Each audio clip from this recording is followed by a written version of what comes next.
മഹാനായ വലിയുല്ലാഹി ടിപ്പു സുൽത്താൻ. ടിപ്പു സുൽത്താനെ പരിചയമില്ലാത്ത ആളുകളില്ല അല്ലെ. മൈസൂരിലെ സിംഹം എന്നറിയപ്പെടുന്ന, മൈസൂരിലെ പുലി എന്നറിയപ്പെടുന്ന ടിപ്പു സുൽത്താൻ. മക്കളില്ലാത്ത ആളുകൾ കേൾക്കണേ, ഇവിടെ വന്ന് സിയാറത്ത് ചെയ്യുന്നതിനെ പരിഹസിക്കുന്ന ചില വാട്സപ്പ് ശൈഖന്മാരുണ്ട് അല്ലെ. ഞങ്ങളുടെ വാട്സപ്പിലൊക്കെ അതിന്റെ വീഡിയോകൾ കാണാം, അതിന്റെ ഓഡിയോകൾ കേൾക്കാം. വിഡ്ഢികളായ ചില ആളുകൾ, വിവരദോഷികളായ ചില ആളുകളുണ്ട്. ഞാൻ പറയട്ടെ, ടിപ്പു സുൽത്താൻ എന്ന് പറയുന്നത് അള്ളാഹുവിന്റെ വലിയാണ് അദ്ദേഹം. ഹൈദർ അലി ഖാനും ഫഖറുന്നിസയ്ക്കും മക്കളില്ലാതെ ഒരുപാട് കാലം പ്രാർത്ഥിച്ചിട്ട് ടിപ്പു മസ്താൻ എന്ന് പറയുന്ന ദർഗയിലേക്ക് നിരന്തരമായി അവിടെ ചെന്നിട്ട് ഫഖറുന്നിസ എന്ന് പറയുന്ന ഹൈദർ അലി ഖാന്റെ ഭാര്യയ്ക്ക് എപ്പോഴും മക്ബറയിൽ തന്നെ ഇരുന്നിട്ട് ദുആ ചെയ്യലായിരുന്നു പണി. നിരന്തരമായി മക്ബറയിൽ വന്ന് ദുആ ചെയ്തിട്ട് അല്ലാഹു ഒരു കുഞ്ഞിക്കാല് കാണാൻ ഭാഗ്യം നൽകി. ആ കുഞ്ഞിക്കാലാണ്, ആ കുഞ്ഞുമോനാണ് ടിപ്പു സുൽത്താൻ എന്ന പേരിൽ അറിയപ്പെടുന്നത്. ആ മസ്താന്റെ ദർഗയിൽ ചെന്നിട്ട് ദുആ ചെയ്ത് പ്രാർത്ഥിച്ച് ലഭിച്ച കുഞ്ഞായത് കാരണം ഞാൻ പറയുന്നത്, ഇത് ഇന്ന് തുടങ്ങിയതല്ല. മക്കാമിൽ പോയി ദുആ ചെയ്യുന്നത് കാഴ്ചശക്തി കിട്ടാൻ, കേൾവി ശക്തി ലഭിക്കാൻ, മക്കളെ ലഭിക്കാനൊക്കെ മക്ബറയിൽ പോയി, മസാറിൽ പോയി, ഔലിയാക്കളുടെ മഹാന്മാരുടെ സമീപത്തേക്ക് പോയി ദുആ ചെയ്യാൻ തുടങ്ങിയത് 2000-ലല്ല, 2018-ലല്ല, ഒരുപാട് വർഷങ്ങൾക്ക് മുമ്പ്. ടിപ്പു സുൽത്താന്റെ മാതാവ് നിരന്തരമായി മസ്താൻ ദർഗയിൽ ദുആ ചെയ്തിട്ട് അല്ലാഹു ഒരു കുഞ്ഞിനെ നൽകുകയുണ്ടായി. ഏത് മഹാനുഭാവന്റെ സമീപത്ത് വെച്ചാണോ ദുആ ചെയ്തത്, അത് കാരണത്താൽ കുഞ്ഞ് ലഭിച്ചത് കാരണം ആ മഹാനുഭാവന്റെ പേര് ഞാൻ എന്റെ മകന് നൽകുമെന്ന് ഉമ്മ നേർച്ചയാക്കി. ആ മഹാന്റെ പേര് ഞാൻ എന്റെ മകന് നൽകുമെന്ന് നേർച്ചയാക്കി. ആ പേരാണ് പ്രസവിച്ചപ്പോൾ ടിപ്പു സുൽത്താൻ എന്ന പേര് നൽകിയത്. ടിപ്പു സുൽത്താൻ ടിപ്പു മസ്താൻ എന്ന് പറയുന്ന മക്ബറയിൽ പോയി ദുആ ചെയ്തതിന്റെ ഫലമായി കുഞ്ഞ് ലഭിച്ചത് കാരണത്താലാണ് ടിപ്പു സുൽത്താൻ എന്ന പേര് മഹാനായ ടിപ്പു സുൽത്താൻ നൽകിയത്. മഹാൻ എന്ന് പറയുന്നത് വെറുതെയല്ല, അള്ളാഹുവിന്റെ വലിയാണ് അദ്ദേഹം. നമ്മൾ പഠിച്ചിട്ടില്ല RSSകാരന്റെ വർഗീയവാദികളുടെ പരിശുദ്ധമായ പരിശുദ്ധമായ മഹാഭാരതത്തിന്റെ സംസ്കാരങ്ങൾക്ക് കളങ്കമേൽപ്പിച്ചുകൊണ്ട് പഴയകാല പ്രതാപങ്ങളെ നഷ്ടപ്പെടുത്തിക്കൊണ്ട് വർഗീയവാദങ്ങൾ പ്രചരിപ്പിക്കുന്ന ചില ആളുകളുണ്ട്. അവർക്ക് ടിപ്പു വർഗീയവാദിയാണ്, അവർക്ക് ടിപ്പു തീവ്രവാദിയാണ്. പക്ഷേ ഞാൻ പറയട്ടെ, ടിപ്പുവിന്റെ ചരിത്രം യാഥാർത്ഥ്യമായി അത് പകൽ വെളിച്ചം പോലെ വ്യക്തമാണ്. ചില ബ്രിട്ടീഷുകാരായ എഴുത്തുകാർ അവരുടെ താല്പര്യങ്ങൾക്ക് വേണ്ടി ടിപ്പു സുൽത്താനെ ഇകഴ്ത്തി എഴുതേണ്ടത്, ടിപ്പു സുൽത്താനെതിരെ കരിവാരിത്തേക്കേണ്ടത് അവരുടെ അധികാരത്തിന്റെ ആവശ്യമായതുകൊണ്ട് ഒരുപാട് ഇല്ലാത്ത നുണപ്രചരണങ്ങൾ, നുണക്കഥകൾ എഴുതി വെച്ചിട്ട് അതേപോലെ കോപ്പിയടിച്ചിട്ട് നമ്മുടെ ഭാരതത്തിലെ ചില ആളുകൾ മഹാനായ ടിപ്പു സുൽത്താനെ തീവ്രവാദിയാക്കാനും വർഗീയവാദിയാക്കാനും ശ്രമിക്കുമ്പോ എന്റെ ചെറുപ്പക്കാരോട് പറയുന്നത്, വാട്സപ്പിൽ കളിച്ച് സമയം കൊല്ലുമ്പോ, ഫേസ്ബുക്കിൽ കളിച്ച് സമയം കൊല്ലുമ്പോ, വെറുതെ അനാവശ്യമായി നടന്നിട്ട് അലഞ്ഞു തിരിഞ്ഞിട്ട് സമയം കൊല്ലുമ്പോ നമ്മുടെ മഹാന്മാരായ പൂർവസൂരികളായ ഒരുപാട് മഹാന്മാരുടെ ചരിത്രം നമ്മൾ പഠിക്കേണ്ടതുണ്ട്. നമ്മുടെ രാജ്യത്തിന് വേണ്ടി ഊണും ഉറക്കുമില്ലാതെ പ്രവർത്തിച്ച മഹാനാണ്. അധികാരം കയ്യിൽ കിട്ടിയത് മുതൽ രാവിലെ സുബഹിക്ക് 5 മണിക്ക് മുമ്പ് എണീറ്റിട്ട് 12 മണി വരെ രാജ്യത്തിന് വേണ്ടി ഉറക്കൊഴിച്ച മഹാനാണ് ടിപ്പു സുൽത്താൻ.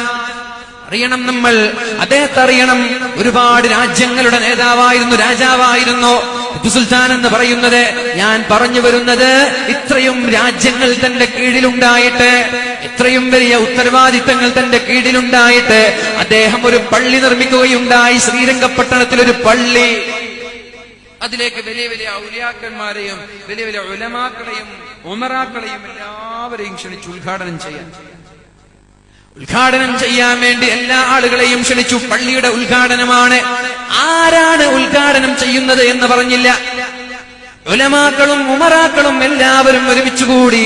എന്നിട്ട് മഹാനായ ടിപ്പു സുൽത്താൻ ചോദിക്കുകയാണ്, പ്രായപൂർത്തി എത്തിയത് മുതൽ കേൾക്കണം, ഇത് കേൾക്കുമ്പോൾ കണ്ണു തള്ളിപ്പോകും, ഇത് കേൾക്കുമ്പോൾ അത്ഭുതപ്പെട്ടു പോകും.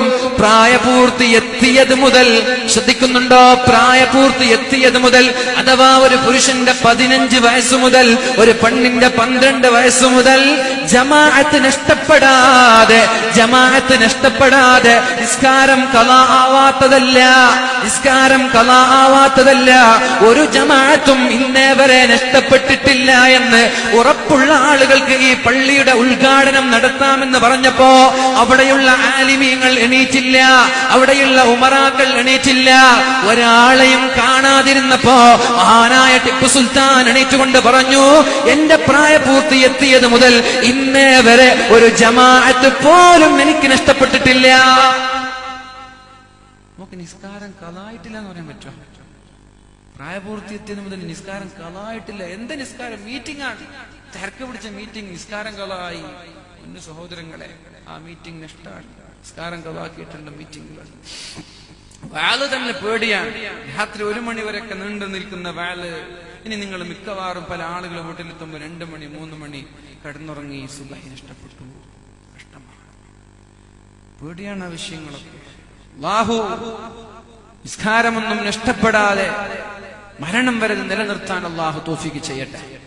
എന്റെ പ്രായപൂർത്തി എത്തിയത് മുതൽ ഒരു ജമാഅത്തും നഷ്ടപ്പെട്ടിട്ടില്ല എന്ന് പറഞ്ഞിട്ട് മഹാനായ ടിപ്പു സുൽത്താൻ പള്ളി ഉദ്ഘാടനം ചെയ്ത ചരിത്രമാണിത്. ആരാണ് ടിപ്പു സുൽത്താൻ? നമ്മളെവിടെ, നമ്മൾക്ക് കിട്ടിയ ഉത്തരവാദിത്തം പഞ്ചായത്തിന്റെ പ്രസിഡന്റാണ്, അല്ലേ? ഒരു സംഘടനയുടെ സെക്രട്ടറിയാണ്, ഒരു പാർട്ടിയുടെ ലീഡറാണ്, ഒരു പള്ളിയുടെ സെക്രട്ടറിയാണ്, ഒരു സ്ഥാപനത്തിന്റെ ഉത്തരവാദിത്തമുണ്ട്. ഇതിന്റെ പേരിൽ നിസ്കാരം നഷ്ടപ്പെടുത്തുന്നവർ എത്രയോ രാജ്യങ്ങളെ ഭരിച്ചിരുന്ന, നമ്മുടെ രാജ്യത്തിന്റെ എത്രയോ സ്ഥലങ്ങൾ ഭരിച്ചിരുന്ന ബ്രിട്ടീഷുകാരോട് പടപൊരുതാതെ ഒരു ദിവസം പോലും അദ്ദേഹത്തിനുണ്ടായിട്ടില്ല. എന്നിട്ട് പോലും ഒരു ജമാഅത്ത് നഷ്ടപ്പെടാതെ മഹാനായ ടിപ്പു സുൽത്താൻ നിസ്കരിച്ചുവെങ്കിൽ മാതൃകയാക്കേണ്ടത് ടിപ്പു സുൽത്താനെയാണ്, ചെഗുവേരയല്ല. ചെറുപ്പക്കാർക്ക് ഇന്ന് റോൾ മോഡൽ ചെഗുവേരയാ. ആരാണ് ചെഗുവേര? എന്താണ് ദീനിന് നൽകിയത്? എന്ത് സംസ്കാരമാണ് പഠിപ്പിച്ചത്? നാടിന് വേണ്ടി, രാഷ്ട്രത്തിന് വേണ്ടി എന്താണ് നൽകിയത്?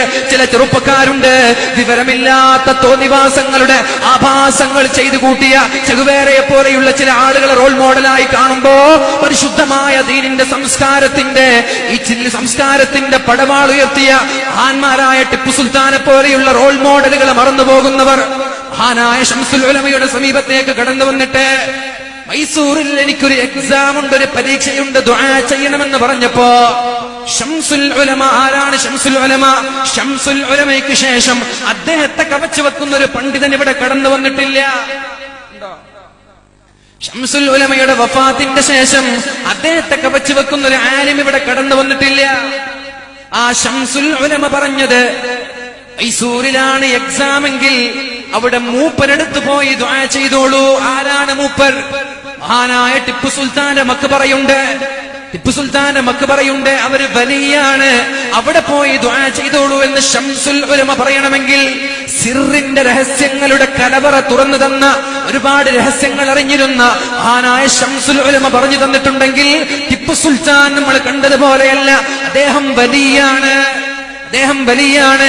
അദ്ദേഹത്തെ വലിയാക്കാൻ തന്നെയാണ് ഉപ്പയുടെയും ഉമ്മയുടെയും ആഗ്രഹം. പക്ഷേ രാജാവാക്കാൻ തീരുമാനിച്ച അനുജൻ മരിച്ചപ്പോഴാണ് 12ാമത്തെ വയസ്സിൽ അദ്ദേഹത്തെ സൂഫി മേഖലയിൽ നിന്ന് അധികാരത്തിന്റെ മേഖലയിലേക്ക് കൊണ്ടുവരുന്നത്.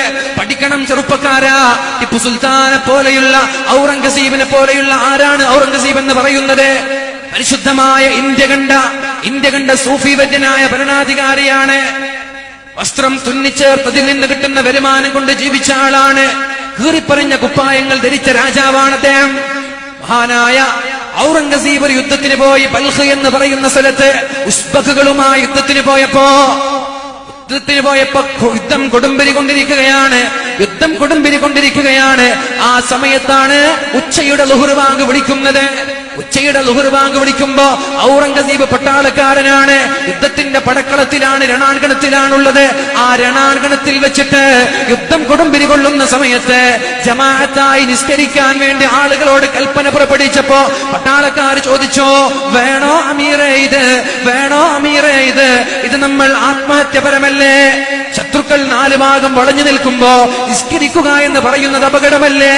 അദ്ദേഹം കേൾക്കാതെ ജമാഅത്തായി ളുഹ്ർ നിസ്കരിച്ചപ്പോ തൊട്ടപ്പുറത്തുള്ള ഉസ്ബക്കുകാരായ ആളുകൾ ഈ നിസ്കാരം കൊണ്ട് പേടിക്കുകയും, ഇത്രത്തോളം അള്ളാഹുവിനെ പേടിയുള്ള ഒരാളോട് യുദ്ധം ചെയ്യുന്നത് തന്നെ അപകടമാണെന്ന് പറഞ്ഞ് വാള് വെച്ചു, ആയുധം വെച്ചു.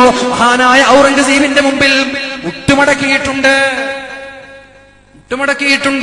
തന്റെ പിതാവ് ഷാജഹാൻ താജ്മഹൽ നിർമ്മിച്ചപ്പോ യമുനയുടെ മറുഭാഗത്ത് മറ്റൊരു താജ്മഹൽ, അതിന് തത്തുല്യമായി വേറെ ഒന്നും കൂടി നിർമ്മിക്കാൻ ആളുകളെ ഏൽപ്പിച്ചിട്ട് ആ പണി പുരോഗമിച്ചു കൊണ്ടിരിക്കുമ്പോഴാണ് മരിച്ചു പോകുന്നത്.